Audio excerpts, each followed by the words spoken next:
지금 영상 나가면 안 되지?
할렐루야.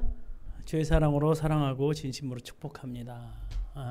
오늘 하나님께서 우리에게 3일밤 예배를 허락하셨는데요. 3일 동안 주일 지난 후에 어떻게 보내셨습니까? 하나님의 은혜 가운데 잘 지내셨나요? 또 지쳐있는 몸 주님 앞에 나와 다시 한번 우리가 말씀을 통해 힘을 얻는, 위로를 받는 소중한 시간 되길 간절히 소망합니다. 다 함께 사도신경 하시면서 우리의 신앙을 고백하겠습니다.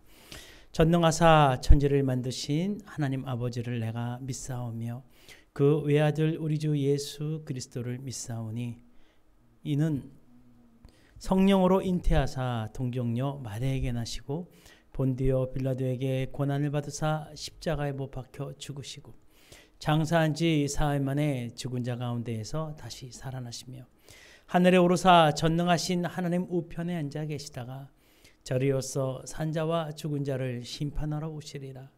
성령을 믿사오며 거룩한 공회와 성도가 서로 교통하는 것과 죄를 사하여 주시는 것과 몸이 다시 사는 것과 영원히 사는 것을 믿사옵나이다. 아멘. 여기 쓴지 단위에 쓴지 20년이 넘고 사도신경 한 지가 거의 반평생이 넘는데 가끔씩 이렇게 막힐 때가 있습니다. 여러분들도 그럴 때가 있죠? 예, 저는 다 이해합니다. 예, 이 시간에 우리 그 다음이 찬송가인가? 네, 찬송가죠. 우리 찬송가 300장 우리 고백하기 원합니다. 찬송가 300장.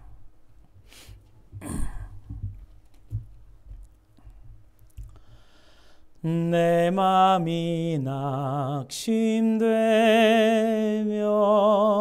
근심에 눌릴 때 주께서 내게 오사 위로해 주시네.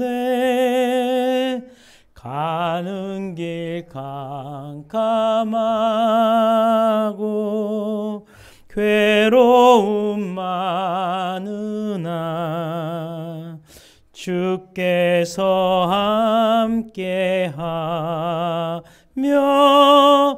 내 짐을 지시네. 그네가 내게 족하네. 그네가 족하네. 이 괴로운 세상 지날 때 그네가 족하네. 희망이 사라지고 친구 날 버릴 때 주 내게 속삭이며 희망 주시네. 싸움이 맹렬하여 두려워 떨 때에 승리의 왕이 되신 주 음성 들리네. 그네가 내게 족하네. 그네가 족하네. 이 괴로운 세상 지날 때 그네가 족하네. 번민이 가득 차고 눈물이 흘릴 때 주 나의 곁에 오사 위로해 주시네. 환난이 닥쳐와서 어려움 당할 때 주님의 능력이 원수를 이기네. 그 은혜가 내게 족하네. 그 은혜가 족하네. 이 괴로운 세상 지날 때 그 은혜가 족하네. 아멘. 참 좋으신 하나님 아버지 감사합니다. 하나님 은혜로 만족하는 삶 살 수 있도록 은혜 내려 주시옵소서. 오직 하나님만 바라보길 간절히 소망합니다. 세상의 것 바라보지 않게 도와주시고 오직 하나님 은혜로 만족하는 삶 살게 도와주셔서 내 안에 있는 욕심들이 사라지고 내 안에 있는 욕망들이 사라지고 내 안에 있는 세상의 것들이 사라짐으로 말미암아 세상 것에 대해 즐거움과 또 욕심이 가득한 신앙인의 모습이 아닌 오직 주님 안에서 하나님의 것으로 만족하는 저희들 될 수 있도록 은혜 내려 주시옵소서. 하나님, 그렇게 살지 못하였고 또 다른 것들을 채우기 위하여 노력했던 것 오늘 이 자리에 다 내려놓게 하시고 용서하여 주시옵소서. 주를 바라보미 회개의 시장임을 고백합니다. 아버지, 날마다 주님만을 묵상하며 주님 한 분만으로 만족하는 아름다운 저희들 되게 도와 주시옵소서. 오늘 말씀을 통해 엘리야가 겪었던 일들이 우리에게 반면교사가 될 수 있도록 은혜 내려 주시고 우리 또한 아버지 그런 일들을 감당하지 아니하는 자들로 거듭날 수 있도록 은혜 내려 주시옵소서. 오늘도 말씀으로 우리에게 응답하시는 하나님을 찬양하며 늘 언제나 태초부터 지금까지 우리를 지켜주신 하나님을 찬양하며 십자가의 예수 그리스도의 은혜를 찬양하며 감사하며 그 예수님 이름으로 기도드렸습니다. 아멘.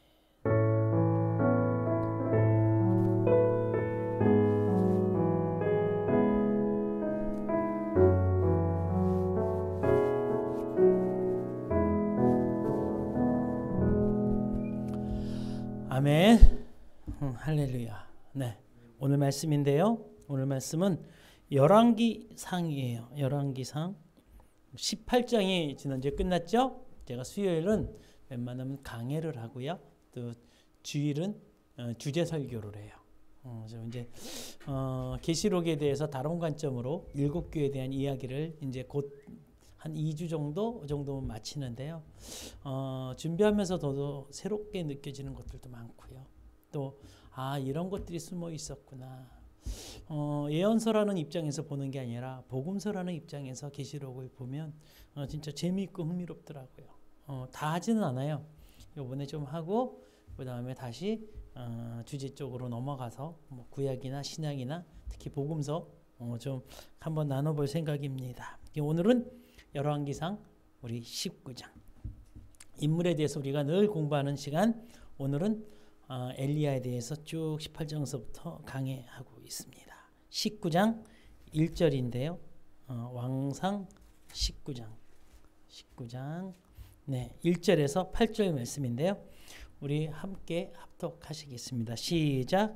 아합이 엘리야가 행한 모든 일과 그가 어떻게 모든 선지자를 칼로 죽였는지를 이세벨에게 말하니 이세벨이 사신을 엘리야에게 보내어 이르되 내가 내일 이맘때에는 반드시 내 생명을 저 사람들 중 한 사람의 생명과 같게 하리라. 그렇게 하지 아니하면 신들이 내게 벌 위에 벌을 내림이 마땅하리라 한지라. 그가 이 형편을 보고 일어나 자기의 생명을 위해 도망하여 유다에 속한 브엘세바에 이르러 자기의 사원을 그곳에 머물게 하고 자기 자신은 광야로 들어가 하룻밤쯤 가서 한 노뎀나무 아래 앉아서 자기가 죽기를 원하며 이르되 여호와여 넉넉하오니 지금 내 생명을 거두옵소서. 나는 내 조상들보다 낫지 못하나이다 하고 로뎀나무 아래에 누워 자더니 천사가 그를 어루만지며 그에게 이르되 일어나서 먹으라 하는지라. 본즉 머리밭에 숯불에 구운 떡과 한 병 물이 있더라. 이에 먹고 마시고 다시 누웠더니 여호와의 천사가 또다시 와서 어루만지며 이르되 일어나 먹으라. 내가 갈 길을 다 가지 못할까 하노라 하는지라.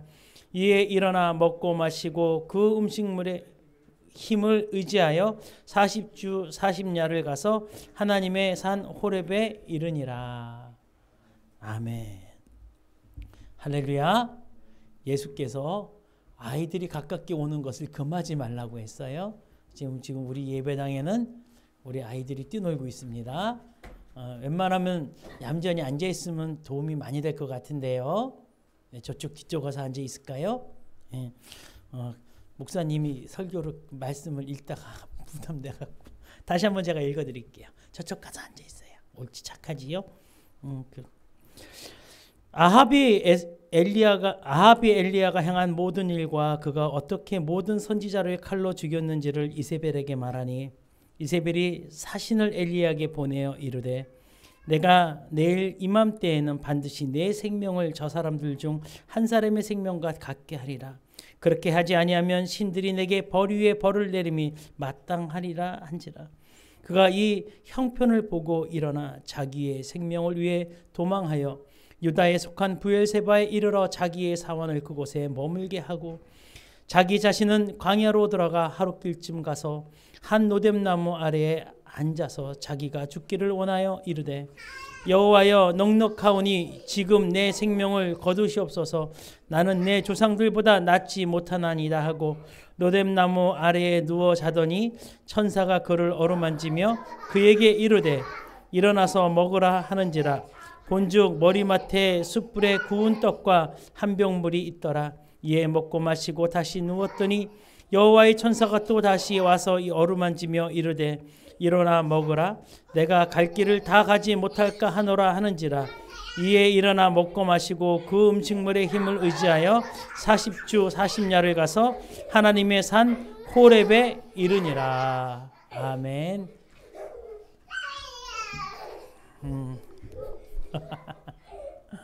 네.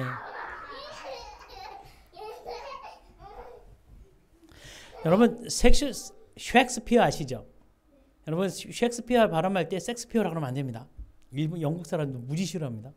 그러니까 섹스피어가 아니라 SH 발음이라 셰익스피어. 발음이 좀 다르죠? 셰익스피어의 희곡은 굉장히 유명하죠. 그 중에 셰익스피어는 영국이 나온 또 세계의 문호라 그러죠. 예, 그래서 그들이 굉장히 자부심을 갖고 그를 극찬합니다. 한 37권에 달하는 희곡, 유명한 희곡들로 희곡을 적고요. 또 시인이고 또 여러 일들을 하죠. 그가 그의 희곡 중 비극으로 끝나는 4개의 희곡이 있어요. 그걸 4대 희극이라고 합니다. 뭐가 있죠? 햄릿,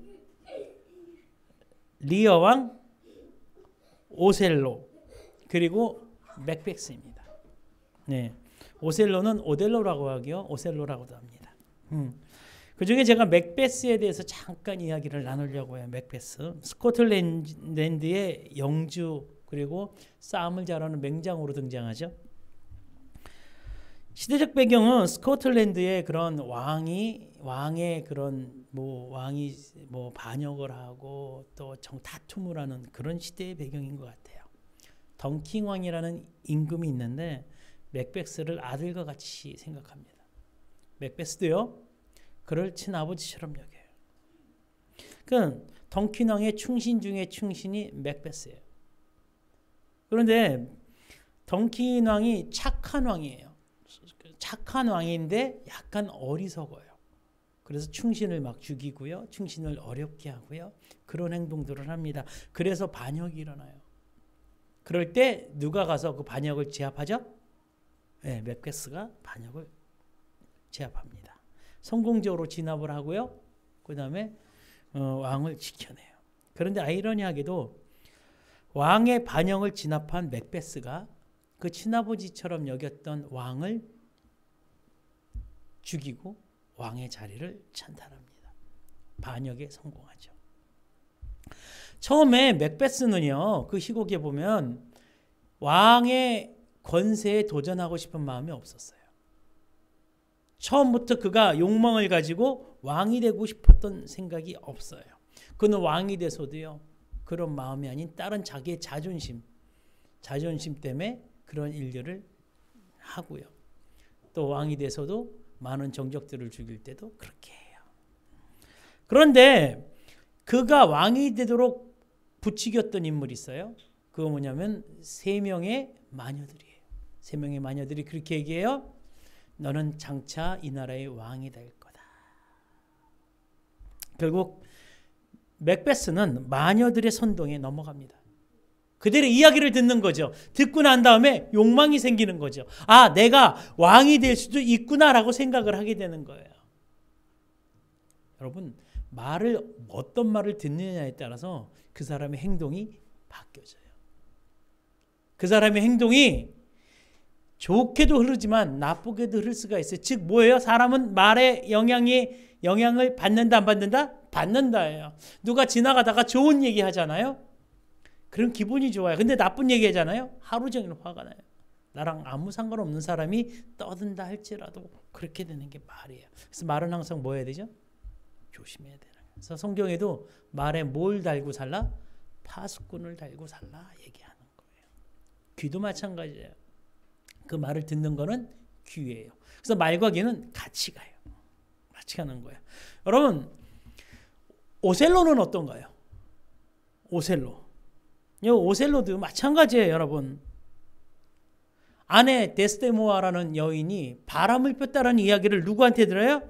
이아고라는 참모한테 듣습니다. 근데 이아고, 그래서 아내의 정조를 의심한 그는 아내를 죽여야 안 죽여요? 죽여요. 비극은 거기서 시작되는 거죠. 그런데 죽이고 난 다음에 나중에 보니까 그게 누구의 계획이었어요? 누구의 모략이었어요? 부관 이아고가 만들어낸 나쁜 계략이었어요.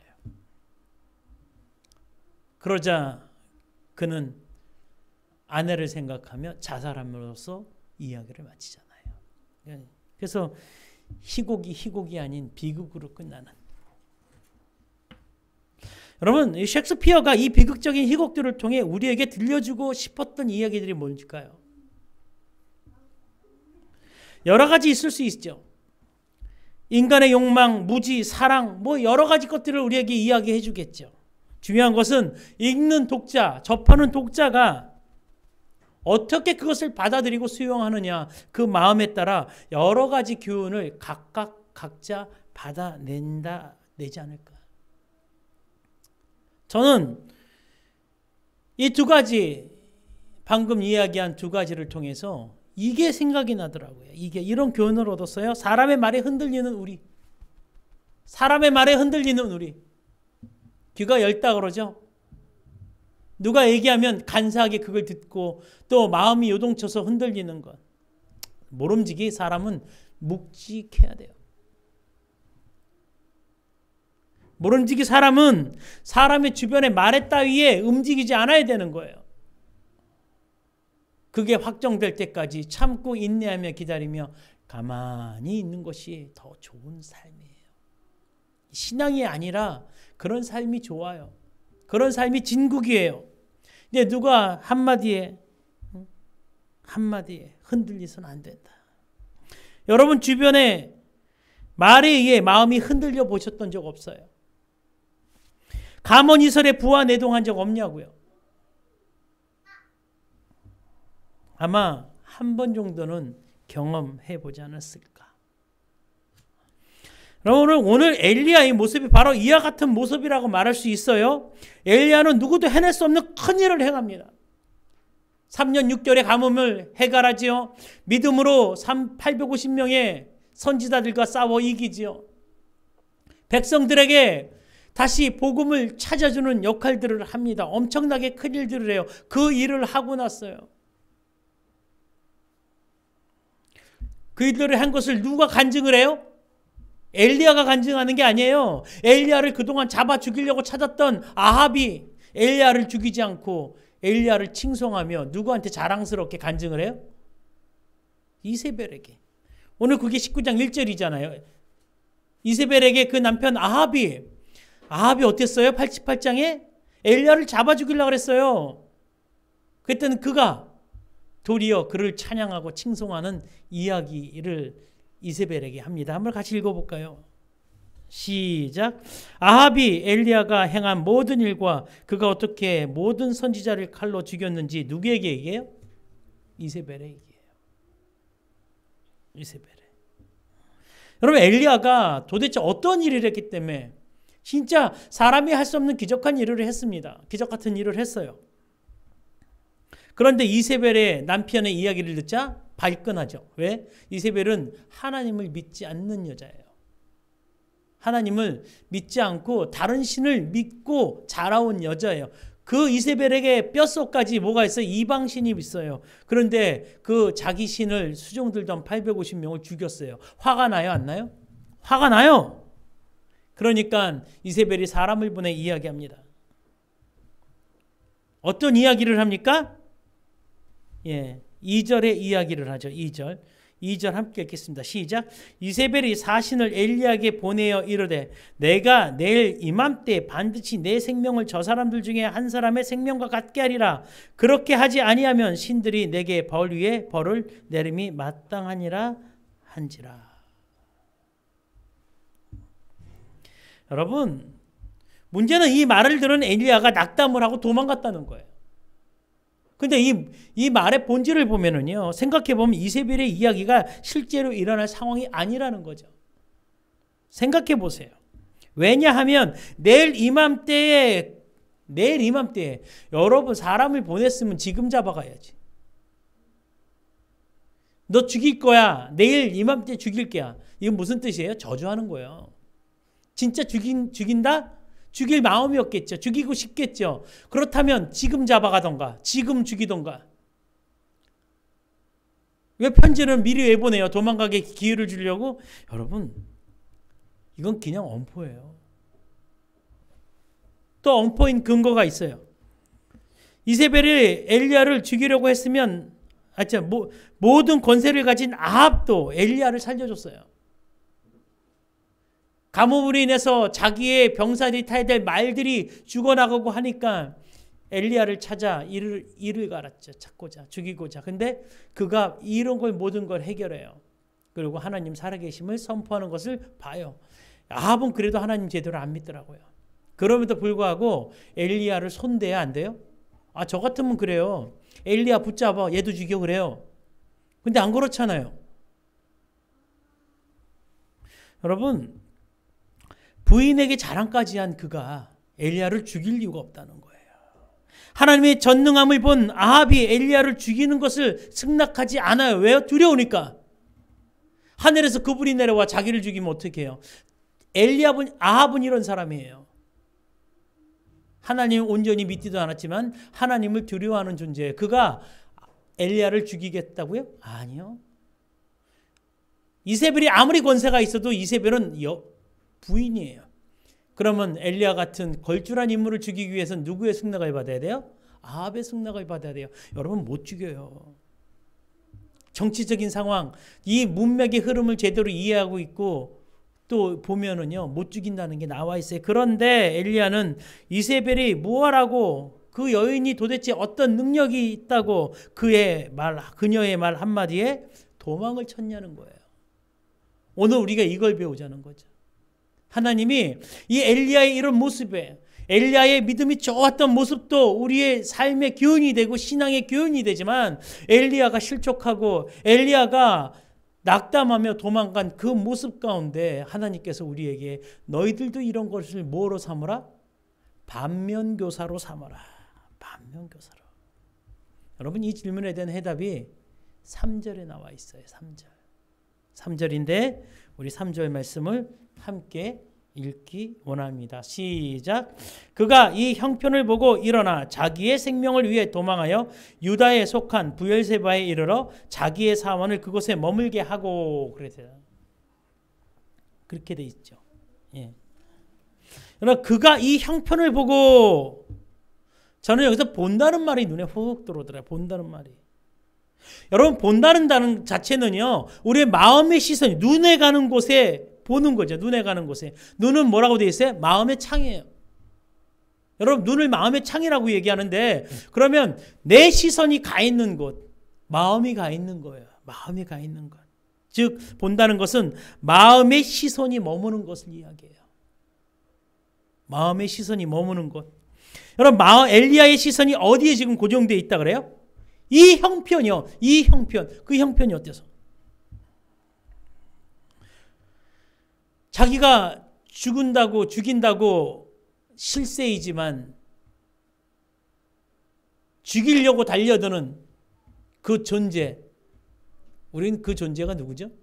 사단이에요.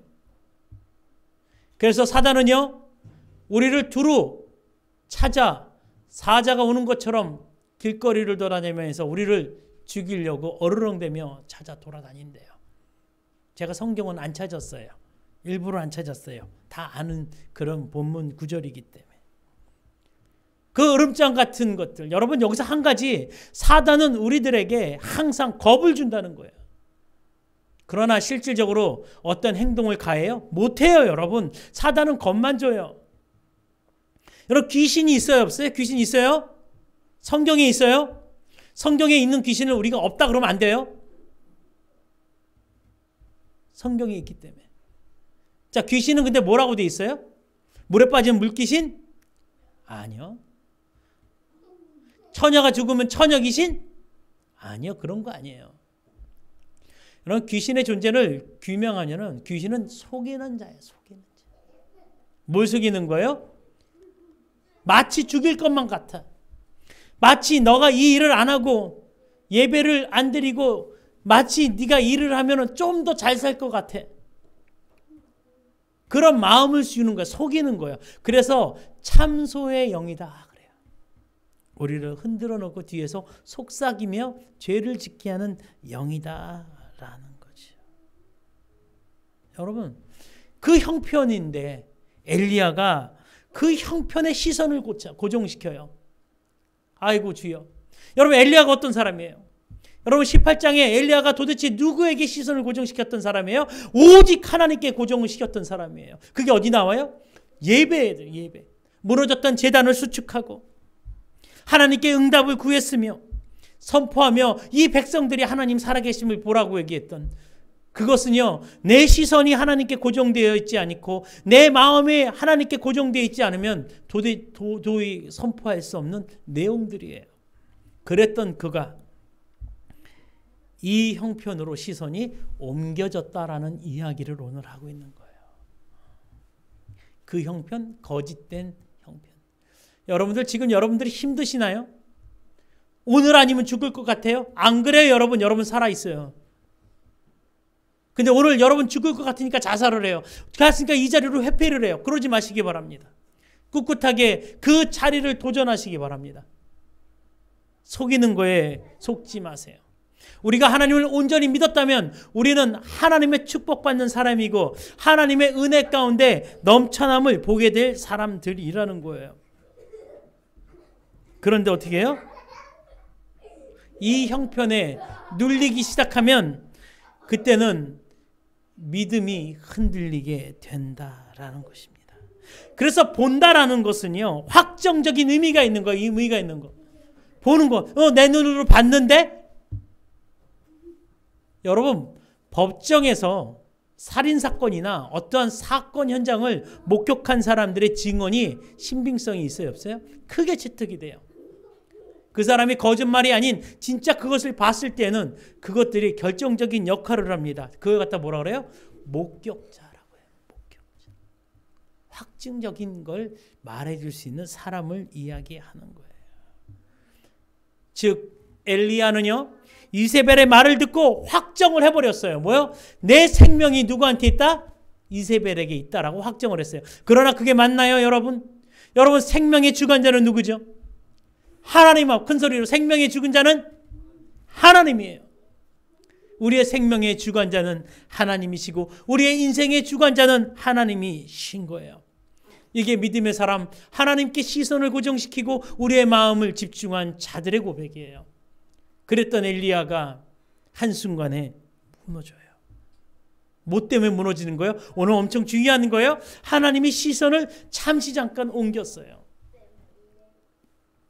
맥베스가 3명의 마녀들의 이야기를 듣고 마음을 빼앗겨 친아버지 같은 왕을 죽였던 사건 일으킨 거랑 똑같다는 거죠.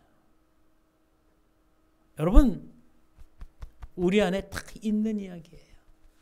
우리 삶 속에 한 번 정도는 경험해 봤던 이야기 아닌가요? 엘리야는 순간 하나님의 말보다 이세벨의 말을 신뢰했고 믿었다. 이게 뭐죠? 시선을 빼앗기고 마음을 빼앗겼다. 그 결과 엘리야는 도망가요.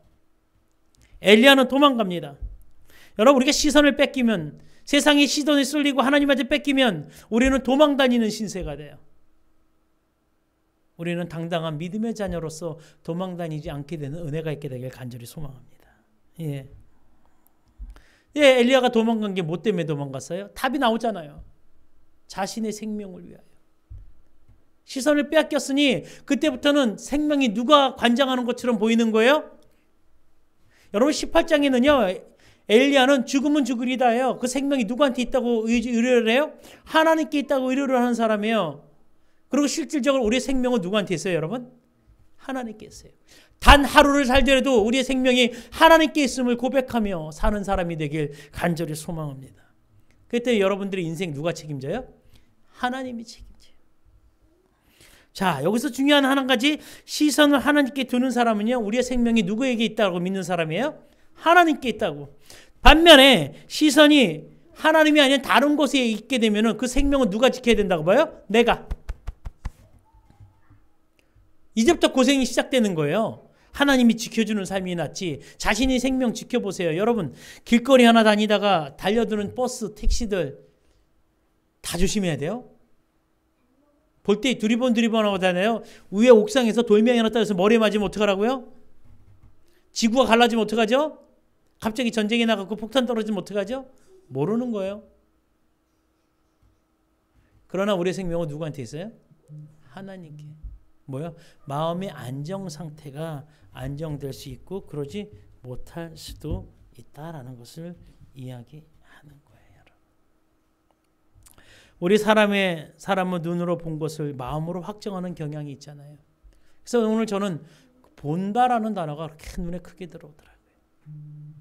그래서 우리 신앙인들의 시선은 당연히 하나님께로 두어야 하는 거예요. 우리 신앙인들의 시선은 당연히 누구에게? 하나님께 두어야 하는 거예요. 왜냐하면 시선이 하나님으로부터 벗어나게 되면 우리는 낙담을 하게 되어 있잖아요. 불안하게 되어 있는 거예요. 불안하게 되어 있는 거예요. 우리는 하나님의 형상과 그분의 영으로 지음을 받았기 때문에 그런 거예요, 여러분.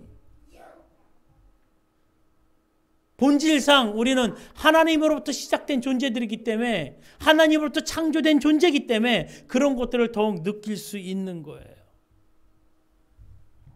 엘리야도 성정이 사람이에요. 아무리 위대한 일을 했다고 그가 신이 될 수는 없는 거예요, 여러분. 이거 엄청나게 중요한 우리에게 교훈이 되는 거예요. 내가 아무리 큰 교회를 위하여 헌금을 하고 큰 일들을 했다 할지라도 우리의 시선이 하나님으로부터 잠시 잠깐 벗어나면 그 사람은 하나님의 바운더리에서 벗어난 실족한 사람, 또 마음이 공고한 사람으로 변한다.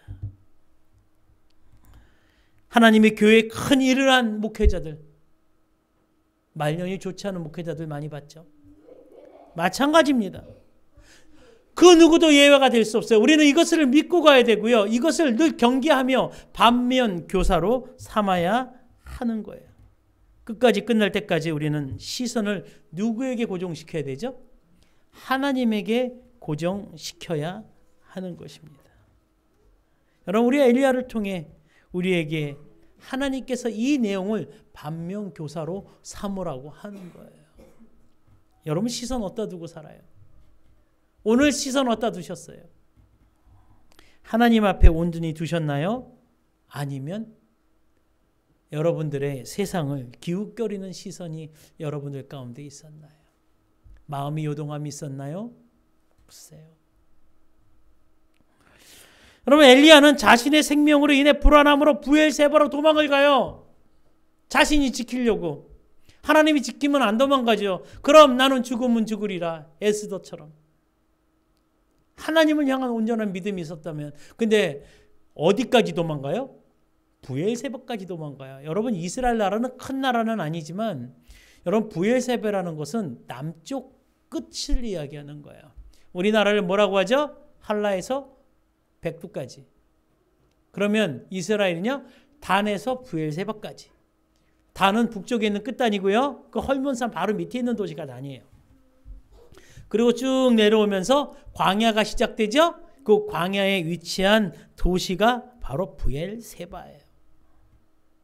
제일 남단이에요. 그런데 있잖아요, 얼마나 불안했던지 거기에 시족만 넣고요, 엘리야는 더 깊은 곳으로 들어가요. 광야로. 지금도요, 사고치고 광야로 들어가면 못 잡는 데입니다. 그만큼 찾기가 힘든 곳이에요. 여러분, 시나이산 반도 있죠. 시내산 반도. 거기에 사람들이 숨어서 계속 전쟁하고 있잖아요. 숨어 있잖아요. 게릴라 작전하고 있잖아요. 잘 못 찾는데요. 얼마나 불안했으면 거기서 더 들어가서 광야에 있는 곳까지 깊숙이 들어가냐고요. 이것이 하나님으로부터 시선을 돌린 자들의 모습이에요. 이것이 바로 우리가 그래요. 우리가 불안해서 우리가 어쩔 줄 몰라 하고 우리가 그래요. 처음부터 끝까지 우리는 시선을 하나님께 고정해야 되는 거예요. 사람의 말, 그것 때문에 시선이 사람의 쪽으로 돌아가면 안 되고 세상 쪽으로 돌아가면 안 되는 거예요, 여러분. 오직 누구에게 우리의 마음과 우리의 시선을 고정해야 되냐면 여호와 하나님 살아계신 그분 앞에 고정되어야 하는 거예요. 4절에 보면 엘리야가 하나님께 시선을 다시 돌리는 것 같아 보여요. 근데 이 문장을 자세히 들여다보면은요, 아니라는 거예요. 아니라는 것. 우리 4절 한번 읽어볼까요? 확인해 볼까요? 시작. 자기 자신은 광야로 들어가 하룻길쯤 가서 한 노뎀나무 아래 앉아서 자기가 죽기를 원하여 이르되 여호와여 넉넉하오니 지금 내 생명을 거두옵소서. 나는 내 조상들보다 낫지 못하나이다 하고. 여러분, 내 생명을 거둬달라고 누가 얘기해요? 자신이. 뭔 얘기하는 거죠? 생명이 주관자가 하나님이신데 그 생명을 누가 갖고 있다는 결정을 누가 한 거예요 지금? 본인이 한 거예요. 본인이. 자신의 생명을 지키기 위하여 브엘세바까지 갔다가 거기서도 불안해서 더 남단으로 내려와 광야에서 숨어있는 그가 한다는 소리가 자기를 죽여달래. 그럴 수는 있죠. 너무 피곤하면. 뭐처럼 들려요, 여러분? 여러분들이 조그만 문해력이 있다면 이것은 뭐예요? 죽여달라는 거예요? 살려달라는 거예요? 여러분, 살려달라는 거예요. 살려달라는 거예요. 진짜가 아니잖아요. 진짜 죽었으면 도망가지 않고 거기서 죽지. 자존심이라도 지키지. 그리고 자신을 스스로 판단하잖아요. 조상들의 믿음보다 자기가 높다 낮다? 낮다. 여러분, 믿음을 누가 판단해요? 여기 계신 분들하고 저랑 믿음하고 한번 누가 더 좋은지 내기할까요? 목사니까 내가 더 나을 것 같다? 에라, 그런 소리 하지 마세요. 모르는 거예요. 지금 예배 드리고 있는 분의 믿음이 저의 믿음보다 못하다 낫다라고 누가 얘기해요? 그걸 판단하실 분은 누구예요? 오직 여호와 하나님이에요. 근데 왜 사람이 판단해요? 여러분, 장례 지낼 때요, 제가 안 하는 소리가 있어요. 여기 이분은 천국 간다, 이분은 지옥 간다 소리 절대 안 해요. 믿지 않아서 지옥 간다는 소리 안 해요. 왜죠? 그분이 나한테 신앙 고백을 안 했을 뿐이지 젊었을 때 어느 목사님 앞에서 신앙 고백 했을 줄 누가 합니까? 하나님 인격적으로 만났었던 그 순간이 있었다면 하나님은 그 사람을 절대 놓지 않아요. 모르는 거예요. 여러분, 구원, 믿음 누가 판단하는 거죠? 오직 하나님이 판단하는 거예요. 사람이 판단하는 게 아니에요. 근데 엘리야가 그걸 판단해버려요. 내 조상의 믿음보다 자기가 못하대요. 이 교만함이 어디 있을까? 자신을 스스로 판단하는 것. 이 모습은 하나님을 진심으로 보고 있는 모습이 아니에요. 하나님께 시선을 고정한 사람은 이런 얘기 안 해요. 그냥 이래요. 하나님, 내가 죄인입니다. 내가 죄인입니다. 그런 고백을 하는 거예요. 하나님께 시선을 떠난 사람들의 상태가 이런 거죠. 그러니 엘리야가 어디 누워 있어요? 예, 로뎀나무에 누워 있는 거예요. 로뎀나무에 누워 있는 거예요, 여러분. 로뎀나무에서 로뎀이 무슨 뜻일까요? 네, 로뎀이라는 것은요, 시궁창이라는 거예요. 시궁창. 나 우리 대한민국 교회에서 교회 카페 이름을 로뎀나무로 안 썼으면 소원이었겠어. 시궁창 카페가 뭐야? 시궁창 카페. 뭐 시궁창들이 모이는 거야? 우리가 아무리 죄인이들이 우리 하나님의 아들 딸들이에요. 시궁창 아니에요. 무엇을 얘기해요? 영적 상태를 이야기하는 거예요. 엘리야의 영적 상태. 더러운 곳에서 잠을 자는 모습. 더러운 곳에서 지쳐서 죽기만을 투덜거리고 푸념하는 상태. 그게 뭐예요? 영적 둔감함을 이야기하는 것 아닐까요? 아무리 힘들고 어려워도요, 하나님의 자녀들은 시궁창에서 누워있으면 안 되고요, 시궁창에서 쉬면 안 되는 거예요. 영적 상태예요. 그러니까 거기서 자죠. 잔다라는 것은 둔감한 상태를 이야기하는 거예요. 결론을 내릴게요. 하나님 우리에게 지속적으로 우리의 시선을 하나님께 두라고 말씀하세요. 그게 7절 말씀이에요. 그게 오늘 본문의 7절 말씀인데 7절 말씀을 읽기 원해요. 시작. 여호와의 천사가 또다시 와서 어루만지며 이르되 일어나 먹으라. 내 갈 길을 다 가지 못할까 하노라 하는지라. 내 길을 다 가게 하시는 하나님이에요. 내 갈 길을 다 가게 하시는 하나님. 그런데 그 엘리야가 가야 될 그 길이 어디예요? 8절에 나와 있잖아요. 하나님의 산 호렙산. 하나님의 산 호렙산. 여러분, 하나님의 산에 가면 하나님께 우리가 시선을 고정할까요, 안 할까요? 하나님께 시선을 고정해요, 여러분. 그래서 하나님의 산에 가는 거예요. 하나님이 거기에 계시니까. 하나님이 산이니까 하나님을 볼 수밖에 없는 거잖아요. 그러니까 천사가 그런 거예요. 너 이거 먹어야 돼. 왜? 하나님의 시선을 고정하기 위해서라도 먹어야 돼. 하나님이 원하세요. 하나님이 우리에게 그것을 원하시는 거예요. 그래서 하나님이 잠에서 우리를 깨우시는 거예요. 깨우시는 거예요. 어디서 깨워요? 예. 5절이죠. 로뎀나무 아래 누워 자더니 천사가 그를 어루만지며 그에게 이르되 일어나서 먹으라. 여러분, 깨우는 거예요. 하나님. 시궁창에서도 쿨쿨, 그것이 냄새나는 곳이고 그것이 썩어 문드러진 곳인데도 불구하고 그것에서 쿨쿨 잠을 자는 엘리야를 깨우는 거예요. 일어나라. 그리고 너가 진정 있어야 될 하나님 산, 하나님 존전 앞으로 나아가라고 이야기하는 거예요. 어떻게 두 가지로 반응하세요? 위로하시는 거예요. 그래, 너 힘든 거 알아. 너 진짜 어려운 거 알아. 그런데 너로 말미암아 하나님, 내가 기뻐해. 그러니까 뭐해? 너가 있어야 될 곳은 시궁창이 아니야. 어디야? 하나님의 산, 하나님의 집, 하나님이 있는 영광된 곳이야 라고 위로하시는 거예요. 그 다음에 부족한 것을 채워주시는 거예요. 몇 번 채워줘요? 2번이나 채워줘요. 내가 늘 얘기하죠. 성경에서 2라는 숫자는 강조이기도 하지만 이 자가 완전한 숫자이다. 그러니까 증거, 위트니스라는 거예요.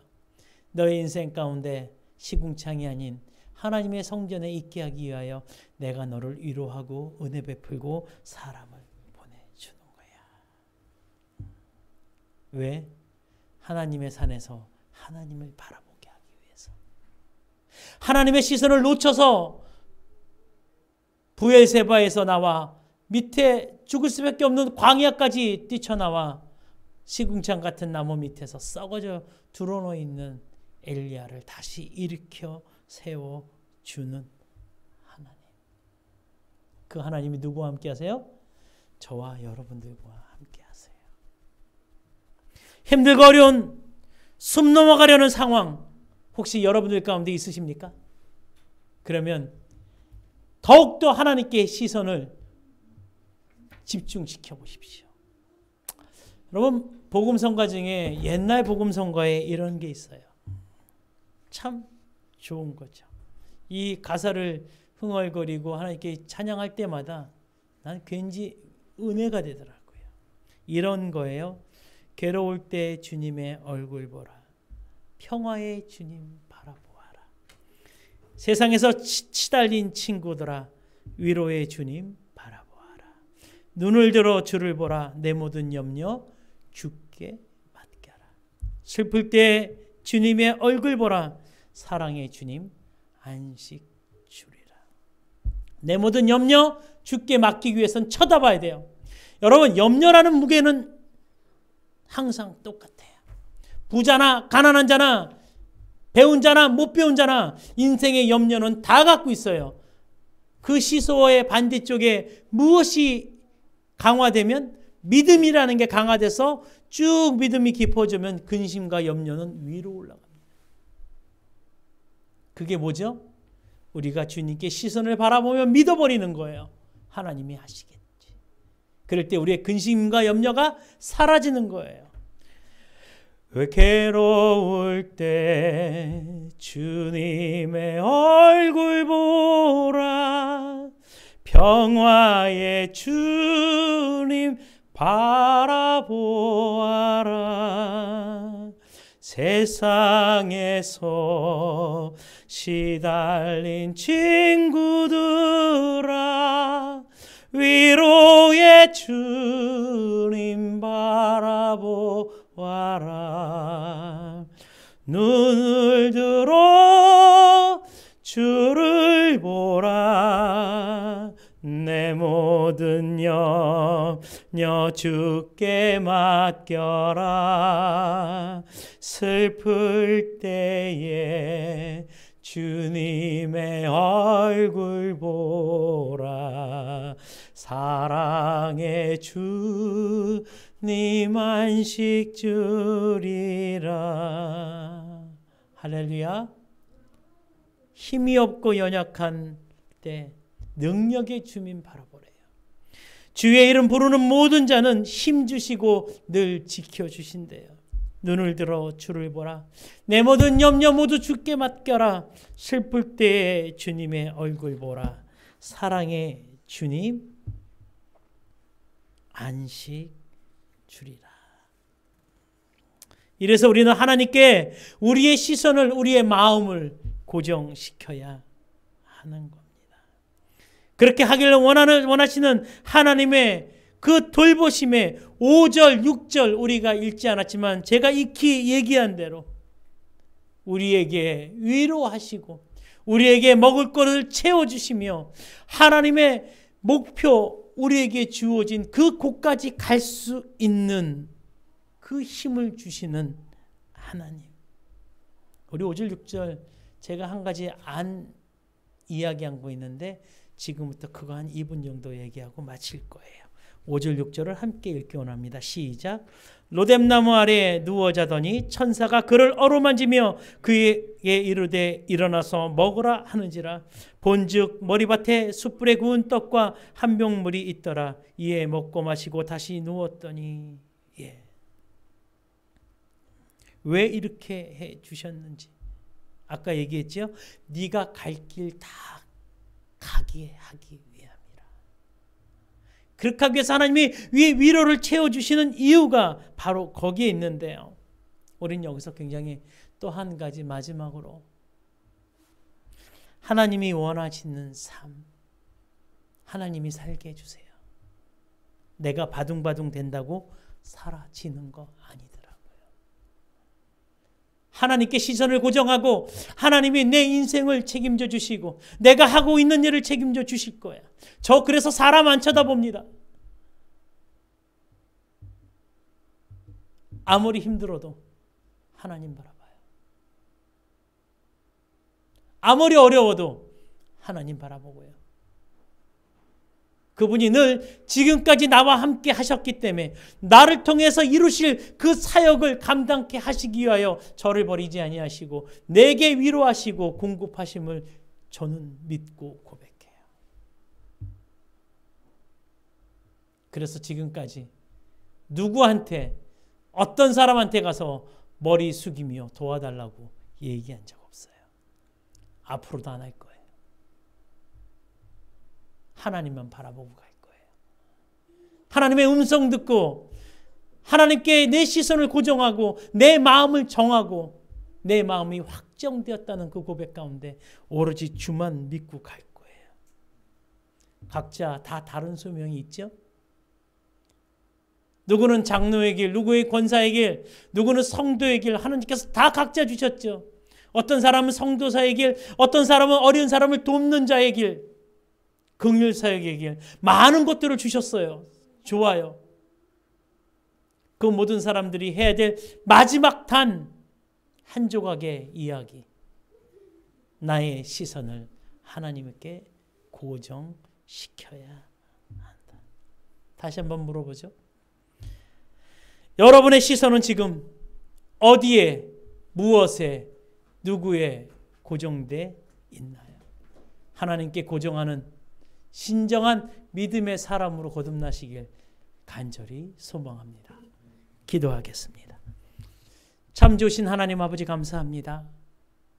오늘 말씀 주셔서 흔들림 없는 믿음,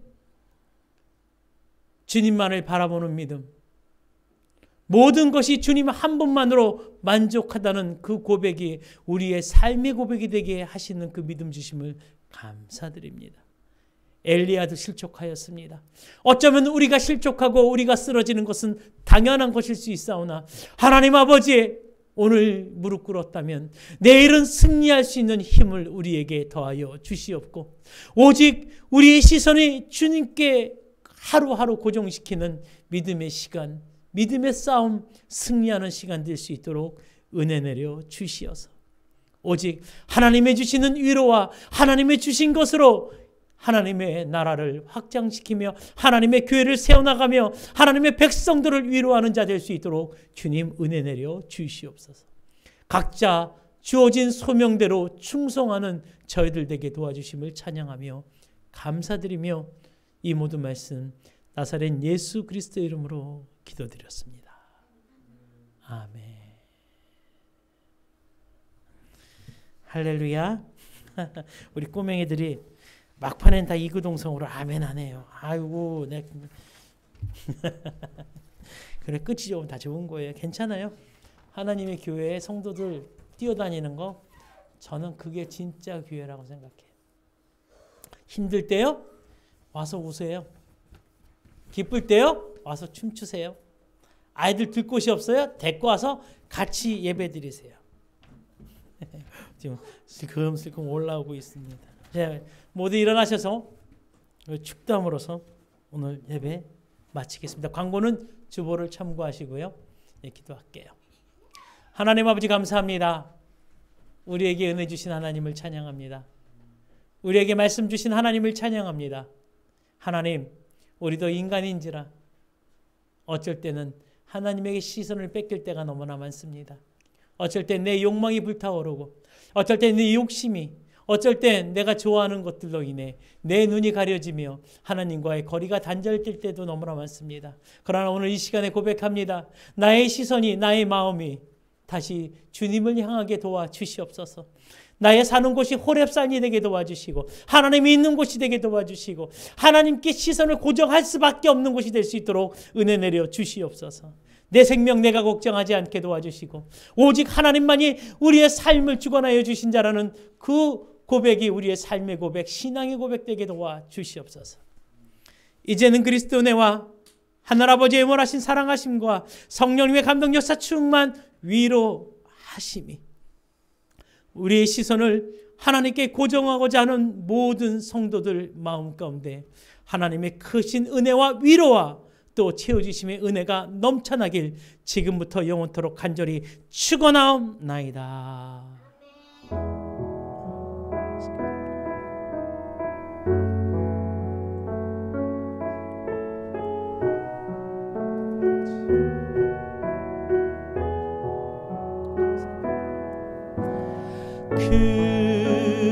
크고